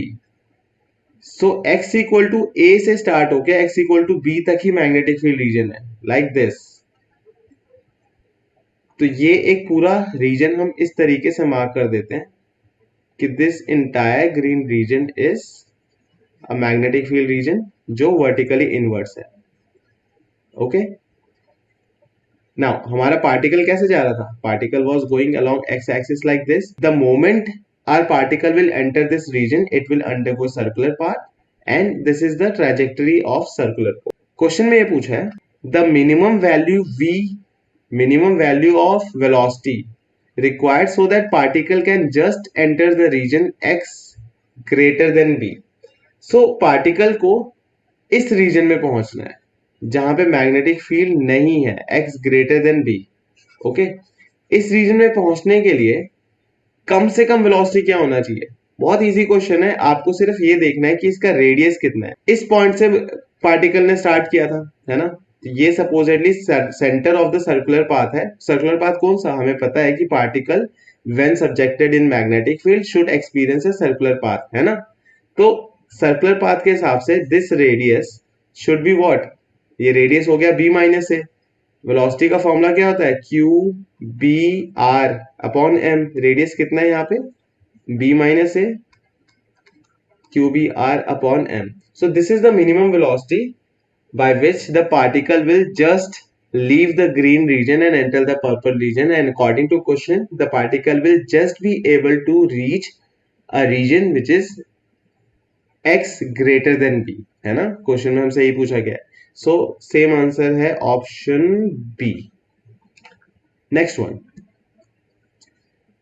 the gyromagnetic ratio of an electron in an hydrogen atom is the ratio of charge and mass. चलो, हमने थोड़ी देर पहले gyromagnetic ratio पढ़ा था और रेशियो क्या था, E upon 2m. तो can I say this is the ratio of charge and mass? No, this is half the ratio of charge by mass, इसलिए ये ऑप्शन गलत हो गया. Is it the ratio of magnetic moment and angular momentum? Definitely yes, क्योंकि इसी ratio से हमने ये फॉर्मूला डिराइव किया था. So C और D ऑप्शन ऑटोमेटिकली गलत हो गए. Right answer is B. Next one, two thin metallic strips carrying currents in the direction shown cross each other perpendicularly without touching but being close to each other as shown. The regions which contain some point of zero magnetic induction. Zero magnetic field वाला reason बताना है. तो सबसे पहले हम इस wire को check करते हैं. इस वायर में करंट इस डायरेक्शन में, और आप इस वायर के लिए राइट हैंड थंब रूल लगाओ और डॉट एंड क्रॉस ड्रॉ करो. डॉट किस साइड होंगे? राइट हैंड थंब रूल के हिसाब से ये रीजन डॉट का होगा और नीचे वाला रीजन क्रॉस का होगा. हमें ये पॉइंट तो पता चल गया just by right hand thumb rule for one of the wire. Second wire में, सेकेंड वायर हमारी ये वाली है. अब आप इस पे भी राइट हैंड थंब रूल लगाओ. थंब नीचे की तरफ, डॉट और क्रॉस किस साइड आ रहे हैं? इस रीजन में आपका क्रॉस आ रहा है ना, तो आपने यहाँ पे क्रॉस ड्रॉ कर दिया और दूसरे रीजन में आपका डॉट आ रहा है, तो यहाँ पे आप डॉट ड्रॉ कर दो. अब देखो क्वेश्चन में क्या पूछा है, the regions which contain some point of zero magnetic field. Zero magnetic field सिर्फ उस रीजन में हो सकती है जहां पे दोनों वायर्स की मैग्नेटिक फील्ड ऑपोजिट डायरेक्शन में हो. रीजन 3 में दोनों के लिए क्रॉस बन रहा है, यहाँ पे नहीं होगी. रीजन 2 में दोनों के लिए डॉट बन रहा है, यहाँ पे भी नहीं होगी. तो हमारे पास लेफ्ट ओवर रीजन है डॉट एंड क्रॉस वाला. एक है रीजन 1, यहाँ पे 0 हो सकती है, और एक है रीजन 4, यहाँ पे 0 हो सकती है ना. तो answer would be region 1 and region 4. So option D. Next question, two particles having masses in the ratio 1:1. दोस्तों, मास इन द रेशियो 1:1 का क्या मतलब हुआ कि दोनों का मास सेम है. चलो इसको यूज करेंगे पॉइंट को. एंड चार्जेस का ratio 1:2 are projected into a uniform magnetic field perpendicular to magnetic field with speed in the ratio 2:3.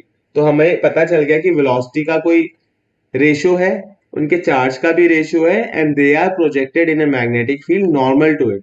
That means along the magnetic field बोला होता तो हम पहले ही बोल देते कि उनका सर्कुलर पाथ होगा ही नहीं, क्योंकि उन पे कोई फोर्स नहीं लगेगी. बट परपेंडिकुलर टू है तो हमें पता चल गया कि लेजिटली फोर्स लगेगी. The ratio of the radii of circular path along which the two particles will move is. अब हमें रेशियो ऑफ रेडियाई पूछ, तो रेशियो ऑफ रेडियाई, रेडियस का फॉर्मूला क्या होता है? mv/qb. अब तो आपको फॉर्मूला याद हो गया होगा. हमने अभी इस वाले वीडियो के स्टार्टिंग में मैंने आपको सामने फॉर्मूले करवाए थे और यही फॉर्मूला हम ऑलरेडी 2-3 क्वेश्चंस में यूज कर चुके हैं. चलो, तो यहाँ पे रेडियस किस किस पे डिपेंड कर रहा है? हमारे पास मास का रेशियो 1:1 है, तो मास को हटा दो. मैग्नेटिक फील्ड का रेशियो सेम होगा क्योंकि दोनों को ही सेम मैग्नेटिक फील्ड में डाला गया है. तो radius is directly proportional to velocity and inversely proportional to charge, है ना. दैट मीन्स अगर हम R1 ओवर R2 करें तो हमें क्या मिलेगा? डायरेक्टली प्रोपोर्शनल टू V1 है, वेलोसिटी है डायरेक्टली प्रोपोर्शनल टू, तो V1/V2, and inversely proportional to charge है तो Q2/Q1, है ना. अब सारी वैल्यूज पुट करके देखो. V1/V2 की जगह आपको डालना है स्पीड इन द रेशियो 2:3, तो V1/V2 की जगह मैंने 2/3 डाल दिया. एंड चार्ज का रेशियो 1:2, लेकिन हमें उल्टा लेना है तो 2:1. तो आंसर क्या है हमारा? 2 × 2 4/3, and option A is the right answer. So last question for this topic. A long wire carries a steady current. It is bent into a circle of 1 turn and the magnetic field at the center of the coil is B. Okay? एक लंबी सी wire है जिसमें steady current flow कर रहा है. इसका radius हम R मान लेते हैं और इसके सेंटर पे जो मैग्नेटिक फील्ड है वो B है. अब इट इज देन, क्योंकि हमारे पास स्ट्रेट वायर थी जिसको सर्कल में बेंड किया है, Now the same wire is bent into a circular loop of n turns. That means उसी वायर को खोल के स्ट्रेट करके अब छोटी वायर्स के n टर्न्स में कर दिया. दैट मीन्स इस छोटे वाली n टर्न्स का रेडियस हम स्मॉल r लिख लेते हैं. पूछा है कि magnetic field at the centre of coil. Now B, यहाँ पे मैग्नेटिक फील्ड b डैश की वैल्यू क्या होगी? ये क्वेश्चन आप ऑलरेडी कर चुके हो जिसमें हमने b/4 वैल्यू निकाली थी. तो जिसमें रेडियस ट्वाइस था उसमें 4 टाइम्स डिवाइड हुआ था. तो दैट मीन्स स्क्वायर से वेरी करता है ना. तो सीधे सीधे हमें आंसर पता चल गया कि इसका आंसर आएगा n² b. लेकिन इसको फिर से सॉल्व कर लेते हैं जस्ट इन केस आपने लास्ट टाइम मिस किया था. शुरू से सुनो. तो magnetic field inside this capital R वाला रीजन इज b.